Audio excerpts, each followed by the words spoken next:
Hello students, BA part first paper first political theory की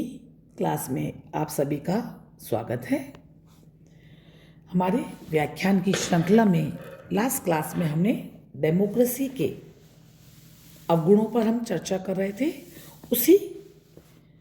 व्याख्यान को आगे बढ़ाते हुए उसके पार्ट 2 में आज हम उन्हीं पॉइंट्स को एक बार उनका रिवीजन करते हुए आगे देखेंगे कि लोकतंत्रात्मक शासन व्यवस्था के अवगुणों की जब हम चर्चा कर रहे थे तो हमने देखा कि डेमोक्रेटिक सेटअप के अंदर कुछ ऐसी कमियां, कुछ व्यवस्था के कारण, कुछ समय के कारण, या हम कहें कि मूलभूत रूप से इसका जो पैटर्न है उसके कारण कुछ ऐसी कमियां इसके अंदर दृष्टिगोचर होती है कि जिनमें हम सर्वप्रथम हमने सबसे पहले देखा था कि इसमें मूर्खों का शासन होता है, चूंकि इसमें गुणों की अपेक्षा संख्या पर ध्यान दिया जाता है। दूसरा पॉइंट हमने चर्चा करी थी कि जो पॉलिटिकल पार्टीज हैं, क्योंकि राजनीतिक दलों के बिना चुनाव संभव नहीं है और चुनावों के बिना लोकतंत्रात्मक शासन व्यवस्था चल नहीं सकती है, तो राजनीतिक दलों की जो भी कमियां हैं या उनका जो भी वर्स्ट पार्ट होता है वो डेमोक्रेसी के अंदर शामिल अपने आप हो जाता है और इसका अहितकर प्रभाव हमको शासन व्यवस्था पर दिखाई देता है। एक बात पे हमने और चर्चा करी थी कि लोकतंत्रात्मक शासन व्यवस्था एक भ्रष्ट शासन व्यवस्था है, जहाँ पे हमने 3M की बात करी थी कि मनी, मसल और माफिया का जो बढ़ता हुआ रोल है, इसके कारण भी शासन व्यवस्था बहुत ज़्यादा भ्रष्ट हो गई है। एक अन्य पॉइंट जिसको हमने डिस्कस करा था कि इसमें बहुत ज़्यादा पब्लिक फंड का बहुत नुकसान होता है, क्योंकि इलेक्शन जो प्रोसेस है वो बहुत लंबा है, चलता रहता है और बहुत ज़्यादा इसके अंदर समय भी लगता है। साथ ही साथ जो भी विधानमंडलों के द्वारा, संसद के द्वारा जो भी कानून बनाए जाते हैं, पारित किए जाते हैं, उनमें इतना लंबा समय लग जाता है कि कभी कभी तो ऐसा लगता है कि वो कुछ कानून बनते बनते आउट ऑफ डेट हो जाते हैं। आज एक अन्य पॉइंट जिस पर हम चर्चा कर रहे हैं कि लोकतंत्रात्मक शासन व्यवस्था, जैसा कि हमने हमारी शुरुआती क्लास के अंदर डिस्कस किया था कि यही शासन व्यवस्था ऐसी है जो समानता के सिद्धांत पर आधारित है, लेकिन प्रैक्टिकली अगर हम देखें ऐसा प्रतीत नहीं होता है, क्योंकि इस शासन व्यवस्था में हम जैसा कि हम जान गए हैं कि चुनावों के द्वारा ही पॉलिटिकल पावर प्राप्त होती है और प्रैक्टिकली चुनावी कार्य या चुनावी प्रोसेस इतना ज़्यादा खर्चीला हो गया है कि एक साधारण व्यक्ति चुनाव में खड़े होने और उसको जीत जाने की कल्पना भी नहीं कर सकता है। तो जब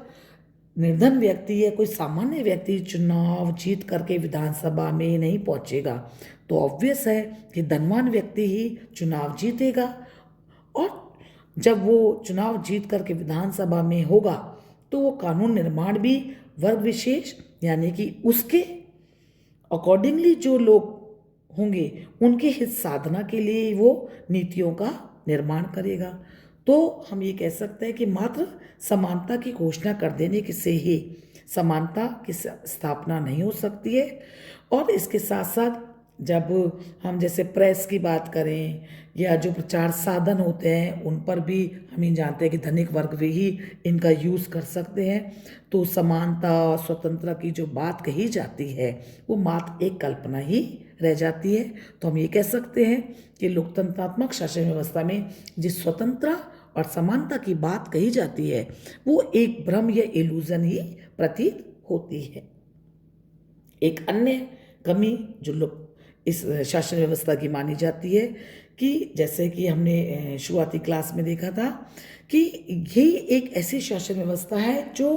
जिसमें रिस्पॉन्सिबिलिटी या हम कह सकते हैं अकाउंटेबिलिटी की बात की जाती है, कि इसमें उत्तरदायी शासन व्यवस्था होती है ये, चूंकि जो प्रतिनिधि चुनकर आते हैं वो ये माना जाता है कि वो अकाउंटेबल हैं नागरिकों के लिए जिन जनसाधारण ने उनको चुन करके भेजा है, लेकिन वास्तव में ये धारणा हमको कोरी कल्पना ही प्रतीत होती है, क्योंकि सबके प्रति उत्तरदायी होने का अर्थ किसी के प्रति भी उत्तरदायी न होना ही होता है। और अक्सर हमने देखा है कि डेमोक्रेसी के अंदर शासक वर्ग अपने उत्तरदायित्व को एक विभाग से दूसरे विभाग या एक व्यक्ति से दूसरे व्यक्ति पर टालते रहते हैं। तो ऐसे में हम ये कह सकते हैं कि ये उत्तरदायी नहीं अपितु अनुत्तरदायी शासन व्यवस्था है। साथ ही साथ हम ये भी कह सकते हैं कि जब हम ये कह रहे हैं कि लोकतंत्रात्मक शासन व्यवस्था के द्वारा जनता को राजनीतिक शिक्षण प्राप्त होता है, लेकिन वास्तव में हम ये बात जानते हैं कि जब चुनाव आते हैं तो पॉलिटिकल पार्टीज मुद्दों को या अपनी बात को एक विशेष रंग में रंग कर प्रस्तुत करती है, और ये जो विशेष रंग है होते हैं ये जाति, क्षेत्र, भाषा, संप्रदाय आदि रंगों के द्वारा विभत्स रूप में जनता के सामने आते हैं या बिल्कुल डिफरेंट तरीके से पेश किए जाते हैं। तो इलेक्शन के समय जो समस्याओं का जो एक विकृत रूप हम देखते हैं, या जब इश्यूज बेस्ड पॉलिटिक्स के स्थान पर हम ये देखते हैं कि विशेष रंगों में रंग करके जब व्यवस्थाएं प्रस्तुत की जाती हैं और तो उससे जनता भ्रमित हो जाती है, वह समझ ही नहीं पाती कि उसको किस प्रतिनिधि को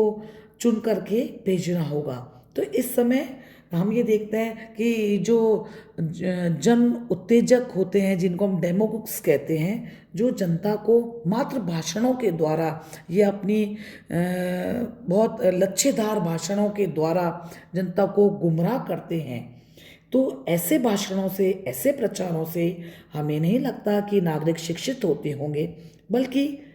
हम ये कह सकते हैं कि इस प्रकार की जो शिक्षा या राजनीतिक शिक्षा नागरिकों को प्राप्त होती है वो उनके लिए बहुत ज़्यादा हानिकारक होती है। तो लोकतंत्रात्मक शासन व्यवस्था पर जो एक आरोप और लगाया जा रहा है वह यह है कि इसमें राजनीतिक शिक्षा जो दी जाती है वो एक झूठा दिखावा है। एक अन्य बात जिस पर हम चर्चा कर रहे हैं कि लोकतंत्रात्मक शासन व्यवस्था में जो मतदाता, जो इसका सेंटर पॉइंट है इस शासन व्यवस्था का,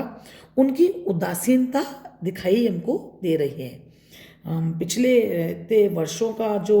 लोकतंत्रात्मक शासन व्यवस्था का जो समय चला आ रहा है या जो उसका एक पहिया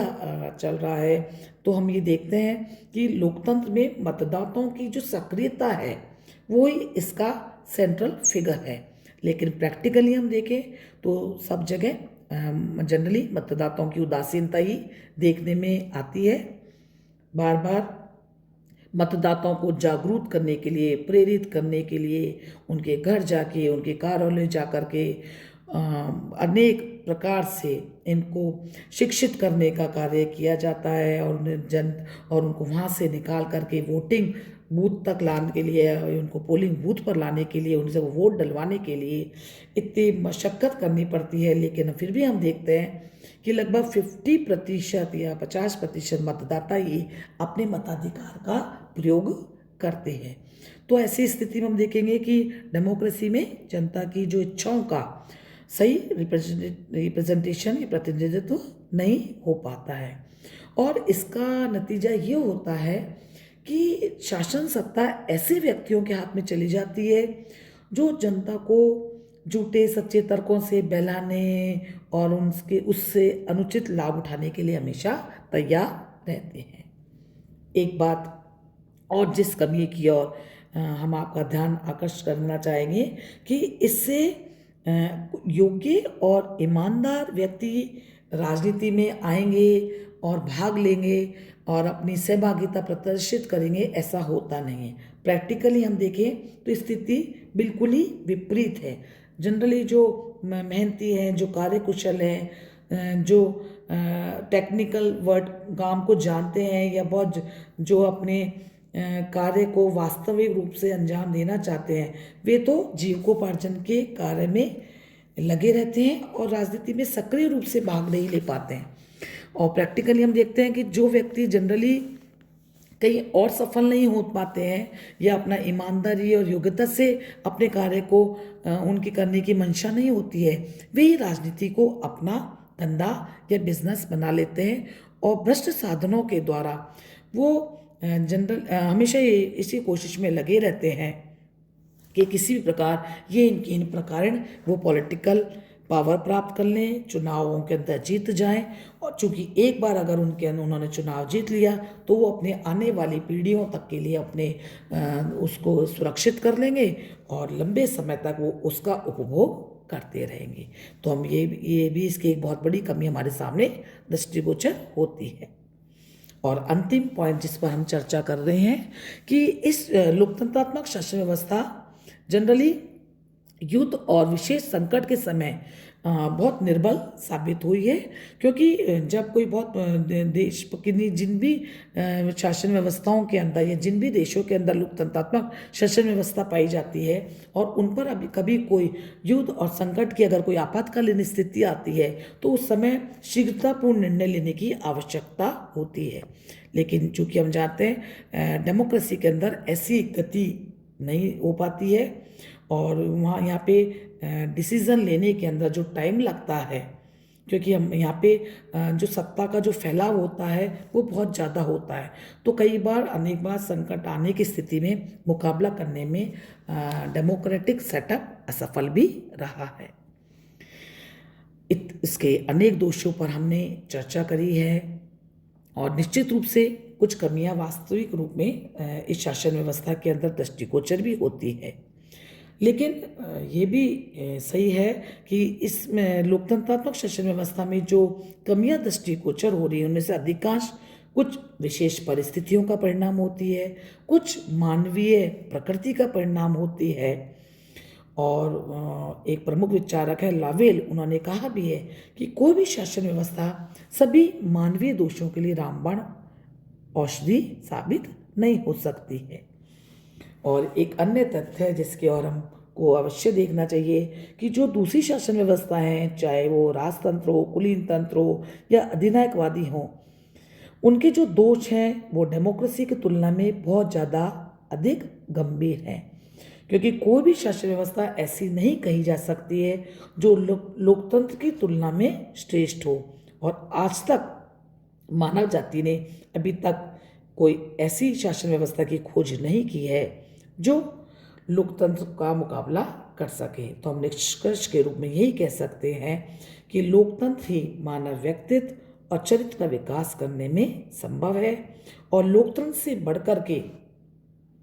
या सेल्फ करेक्टिव गवर्नमेंट से बढ़कर के कोई भी व्यवस्था हमको दृष्टिगोचर नहीं होती है। इसलिए वर्तमान समय में भी हम डेमोक्रेसी को ही सर्वोत्तम शासन व्यवस्था के रूप में जान सकते हैं। धन्यवाद।